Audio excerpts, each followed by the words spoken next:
Mbote na bandeko nyonso tu bozali kolanda biso bozalaka branché sur la 3W radio télévision Lisolo.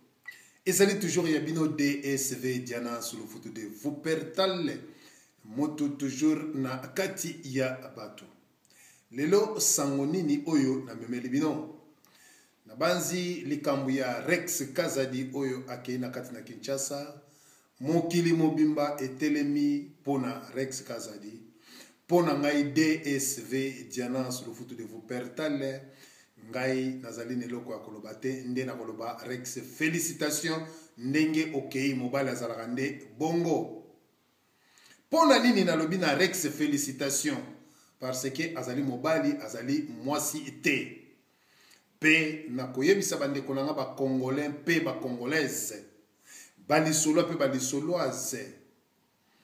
Nalingi bopona batu mibale o na ko présenter bino oyo na ko présenter les bino bino bo choisir nani azali ko sala politique ya bien entre Honoré Ngwanda Etienne Tshisekedi wa Mulumba tolobi Honoré Ngwanda apareko Etienne Tshisekedi wa Mulumba IDPS.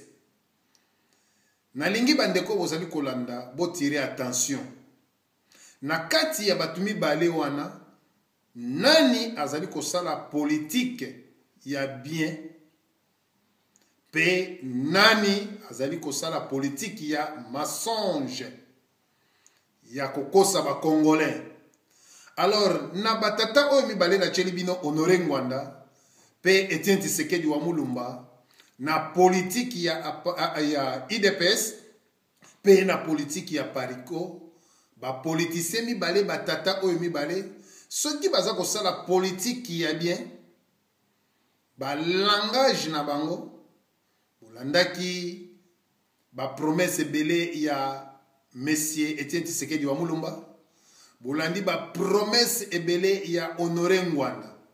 Na moment oyo peuple bino bo juger pe bo pesa solution entre Honoré Ngwanda et Etienne Tshisekedi qui dit vrai. Na sima ya émission oyo nde na biyano na bino oyo boko répondre nde tokoluka ko développer pambate Congo na biso esika ezali ko kende toyebi te soki peuple moko aponi nzela na ete. Alors soki bolandi batato yo mibale na ba politique na bango toyebi te soki tokokende liboso toyebi te soki tokozonga sima. Alors c'est à vous maintenant ya kosala ba commentaire. Ezalaki yo abino toujours DSV Diana sur le foot de Wuppertal et moto toujours na kati ya bato nde na tiki bino bo juger bino moko. Bye bye.